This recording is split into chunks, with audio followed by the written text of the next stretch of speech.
Je commence ici ma 4e vidéo consacrée à l'analyse linéaire du chapitre 57 de Gargantua, aussi appelé l'abbaye de Thélème. Et je m'attache ici aux lignes 15 à 19. Dans les lignes suivantes, donc, Rabelais fait encore le portrait élogieux des habitants de cette abbaye sur un mode un peu différent. Cette fois, il s'agit davantage d'un portrait a posteriori, c'est-à-dire que les personnes habitent Thélème depuis déjà un moment et ont progressé.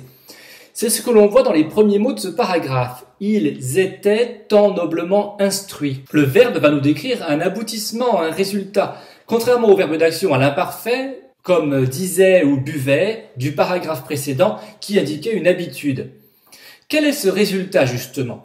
D'abord, Rabelais insiste sur la bonne éducation intellectuelle et artistique, tant noblement instruit. Cette expression explicite est reprise et développée dans les mots suivants. Personne qui ne sut lire, écrire, chanter, jouer d'instruments harmonieux, parler de 5 ou 6 langages et en ceci composer tant en vers qu'en prose. L'éloge hyperbolique de cette éducation est à la fois visible dans la quantité des personnes qu'elle touche, grâce à la double négation, il n'y avait personne qui ne sut, et dans la quantité, bien sûr, des matières qu'elle propose, dans l'énumération, lire, écrire, chanter, parler.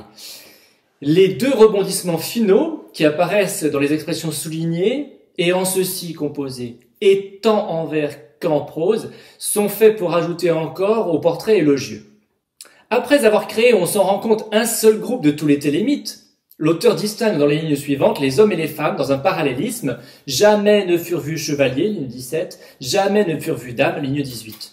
L'hyperbole débute dès la négation initiale, jamais et jamais, et se poursuit par des adverbes d'intensité.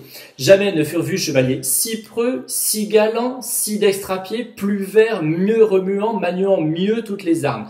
Jamais ne furent vues dames si élégantes, si mignonnes, moins fâcheuses, plus doctes. Cet éloge touche les qualités morales acquises au sein de l'abbaye, preux, galants, mais aussi des qualités physiques, dextres, remuants, maniants, plus doctes à la main, à l'aiguille pour les femmes, et encore, uniquement pour les femmes, quelques qualités physiques, élégantes, mignonnes ou intellectuelles, moins fâcheuses, elles ont de la conversation.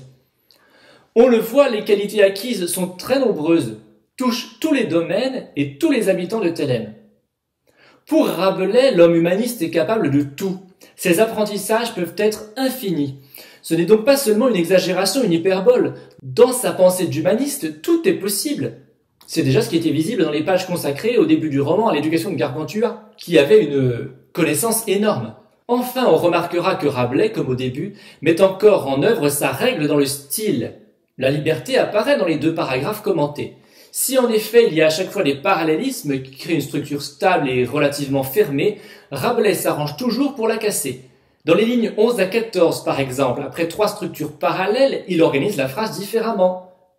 Avant on avait « s'il disait jouons tous jouer », donc c'est un des parallélismes, et cela devient « si c'était pour chasser ». La suite de la phrase donne la part belle aux femmes, dont l'attitude est largement racontée. La fin de la phrase, consacrée aux hommes, est très brève et casse donc la structure, il n'y a plus du tout de parallélisme. De même, dans les lignes 15 à 19, les parallélismes sont remplis par des énumérations qui, construites au début de la même façon, si plus adjectif, ou tant plus adjectif en fait dans le texte original, sont rapidement corrompus par un style beaucoup plus libre, plus vert, mieux remuant pour la partie consacrée aux hommes, moins fâcheuse, plus docte pour la partie consacrée aux femmes, qui se termine en outre par une nouvelle énumération. C'est le principe d'un style libre. De construire des structures qui paraissent stables avant de les casser de façon complètement inopinée, et d'emboîter les énumérations les unes dans les autres. À la fin de ce paragraphe, donc, l'utopie de Rabelais en sort renforcée.